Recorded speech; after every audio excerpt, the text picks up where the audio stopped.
I want to say something more about words. I said to you yesterday, words are limited. There's something more I have to add. There are some words that correspond to nothing. Words that have a very powerful influence on us. You know, when I use the word tree, it corresponds to something. When I say man or woman or child, that corresponds to something. But there are some words that correspond to nothing. Would you believe it? For instance, talking of a situation back home, I'm an Indian. Now we've got another country called Pakistan. Now let's suppose I am a prisoner of war in Pakistan. And they say to me, well, today we're going to take you to the frontier and you're going to take a look at your country. And so they bring me to the frontier.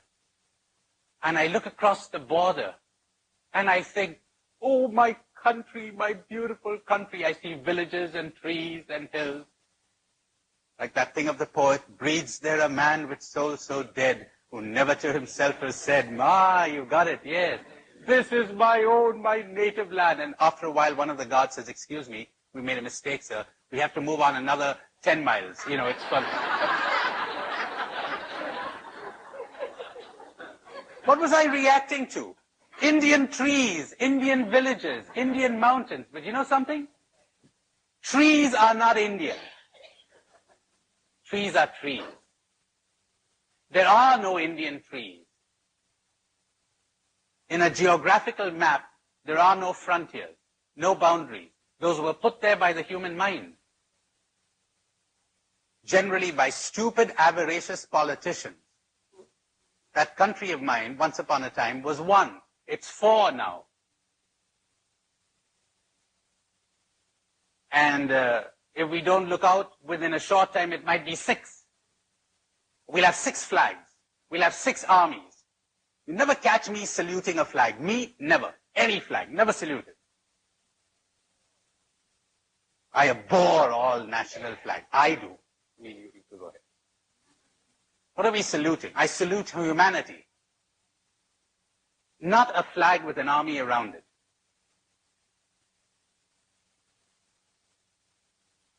Now, of course, I live in a peculiar situation where I see flags coming up.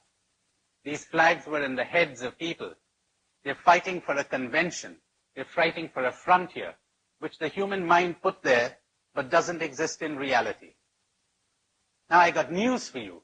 There are thousands of words in our vocabulary that do not correspond to reality at all. But boy, they trigger emotions. They trigger off emotions within us. And we begin to see things which are not there. We actually see Indian mountains, but they don't exist. And we actually see Indian people, what do you know, they don't exist. They really don't. Oh, well, you know, you have your American conditioning. I have my American conditioning. That exists. Not a very happy thing. You know, in our countries nowadays, in the third world countries, we talk a great deal about inculturation. Culture. This thing called culture.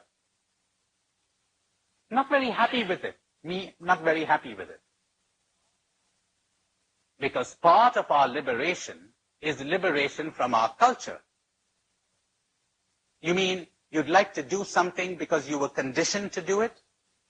You'd like to feel something because you were conditioned to feel it? Isn't that being mechanical? You got a stamp on you and you react according to that stamp? Imagine an American baby that is adopted by a Russian couple, taken over to Russia, has no notion that it was born American. Because there is no such thing as American. So he's brought up talking Russian. He lives and dies for Mother Russia. He hates the Americans. He's all stamped with his own culture. He's steeped in his own literature. He's influenced and he looks at the world through the eyes of his culture. You want to wear your cultures the way you wear clothes, that's fine.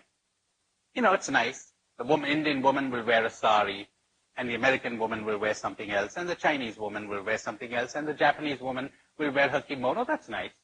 But nobody's identifying herself with the clothes.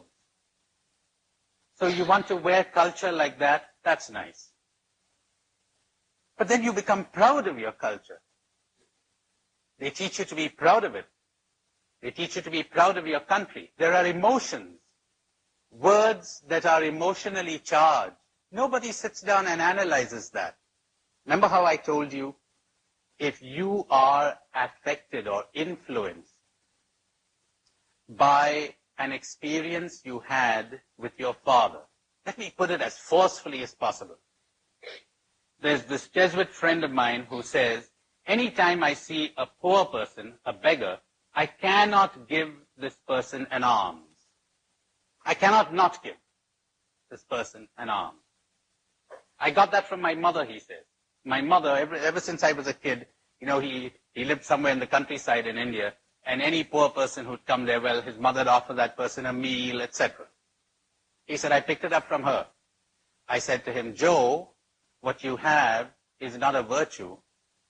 What you have is a compulsion, a good one from the point of view of the beggar, but a compulsion nonetheless. You cannot not do this. I remember a Jesuit who said to us once at a province meet, a kind of an intimate gathering of the men of our Jesuit province there in Bombay. Very nice to hear that. He said, I am 80 years old. I've been a Jesuit for 65 years. I have never once in all my life missed my hour of morning meditation. Never once. Nice. Could be very admirable, or it could be a compulsion too. No great merit in that, if it's mechanical. The beauty of an action comes not from its having become a habit, but from sensitivity, from consciousness, from clarity of perception and accuracy of response. I may say yes to this beggar, I may say no to another.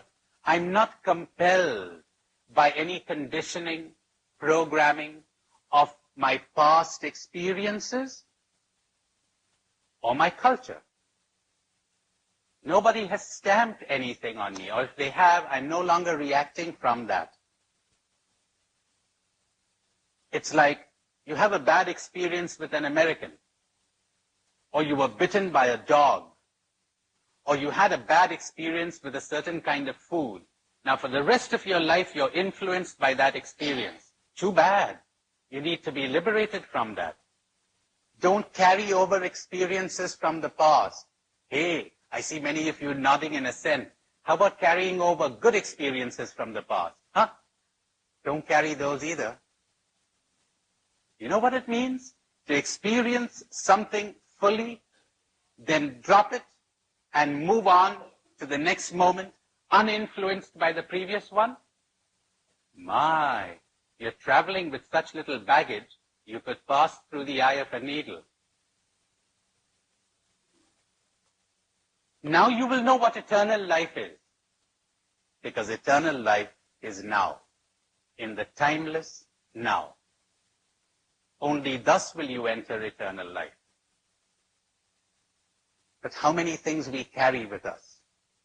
And we never set about the task of freeing ourselves, of dropping the baggage, of being ourselves.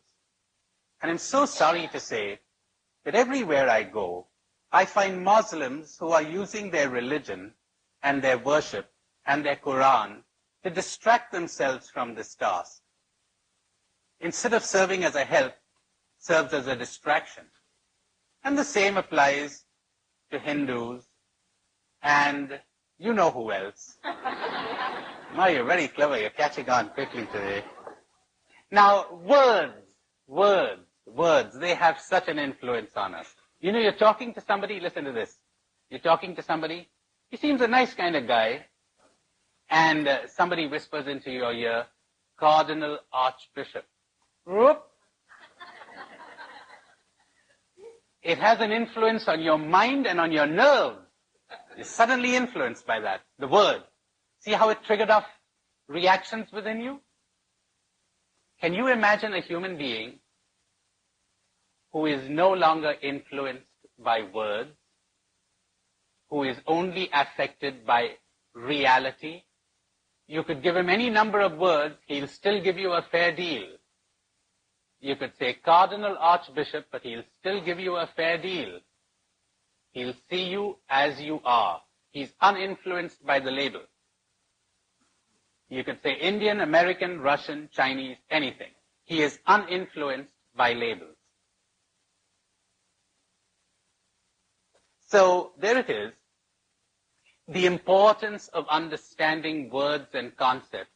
If we are to attain awareness, because I said to you, awareness heals, awareness transforms, awareness puts us in touch with reality. But that goes with understanding how our mind functions and how we are being deceived by words and concepts.